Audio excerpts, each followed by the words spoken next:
Hi Leo, welcome to a love reading for August 2024. It's Sagittarius Yogini.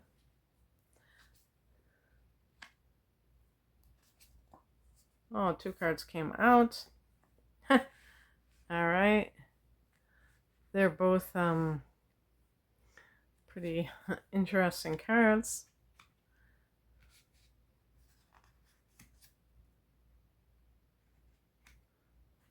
Okay. I have to be careful because I have to make sure that I read the number correctly. This deck is a little bit tricky, but I do like the artwork in it. The heart of the matter is the page. What am I talking about? Page. I was looking at the pentacles. I was thinking of P. Plus, I did get a page. Daughters are pages. The heart of the matter is the Six of Pentacles. Pentacles relate to money, but it also relates to energy. So that's what we look at when we're talking about a love reading. Obviously, we're not talking about, I mean, it could be sometimes if it's like a current relationship. This is for singles and those who are connected with someone or coupled with someone. Sometimes people do fight over money, but this is really, to me, energetic.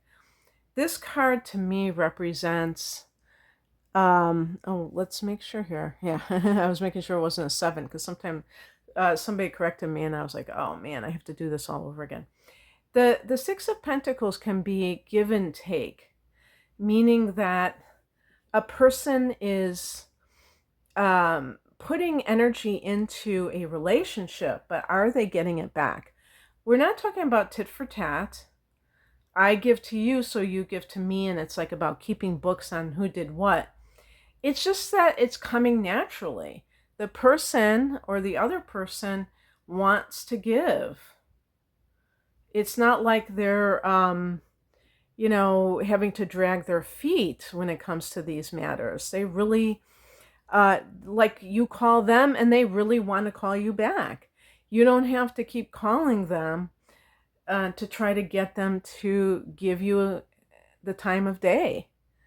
Those kinds of things. And Leo's a very warm sign. It's a very generous sign. So I could totally see you. It's a masculine sign. So you may take the initiative, but you don't realize that that can be a mistake if you keep being the one who is always reaching out. And in terms of like, yeah, I said, oh, this is love, so it's not about financial. But speaking of that,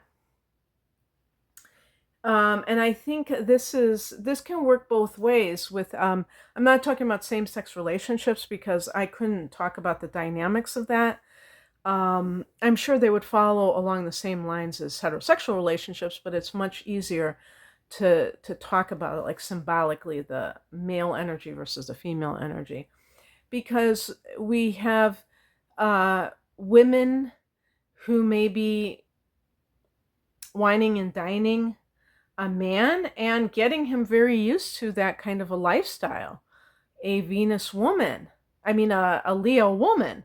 And then you can have a man who does that with a woman and then complains that the woman is a gold digger or something like that when he literally bought her, a ton of things and they barely knew each other. I do believe a lot of times when people do things like that, that is insecurity.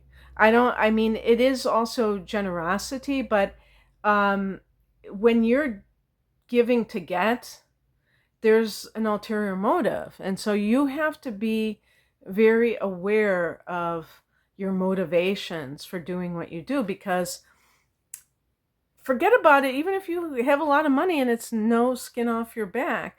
The point is that this is something where it sets up an imbalance. And it also can attract somebody who's a user rather than somebody who really cares for you. Okay. The two challenge cards I got, one is the Ten of Wands, and that goes along with this.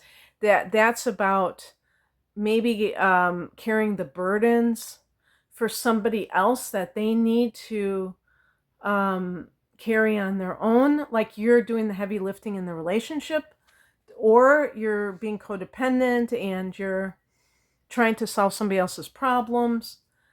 If you're a Leo with Venus in either Virgo, or you could have it in Libra, that might also be the case. But even in what's that, like Cancer, that could be it too. You have to really pay attention to that to make sure that you're not falling into codependency with somebody that you've recently started dating. The Death card. So, you know, when I pull these cards and talk about these readings, people are coming from different places. Some of you may be dating for a while and you're like, okay, we've been dating a year and I want to know when he is going to commit fully to this relationship, because he doesn't, you know, he hasn't spoken about marriage. He's not speaking about moving in together. And I'm just kind of like sitting here twiddling my thumbs. The Death card can mean that you're refusing to see that something is kaput. 10 of Wands could be that it's kind of like you're taking on the project of the relationship. Well, that can be very burdensome. That could indicate that it's really kind of contrived. You're trying to push something that isn't quite there. So you have to look at those things. What's coming in is a Temperance card. So this can, especially if you embrace your spiritual side, you can understand that you're a multidimensional being. And when you conduct yourself that way in relationships, you're no longer trying these tactics to hold on to somebody or to attract them in the first place. This can also indicate a Sagittarius. This card is connected to Sagittarius, which is a harmonious sign to you. So that kind of person may come into your life. And by the way, sometimes it's not the sun sign. Maybe it's the rising sign that's Sag. And you know, that's the first thing that the person puts out. And you find yourself really attracted to that persona, or whatever you want to call it. The outcome is the Daughter of Swords, which translates to the Page of Swords. This can indicate that you are being vigilant about something. Maybe you are being a little bit cautious, and even this is a spy card. So on social media, I'm one of those people that I think I'm pretty good at ferreting out information that, you know, is not necessarily presented first and foremost. If I want to find out something, sometimes it's hidden in plain sight.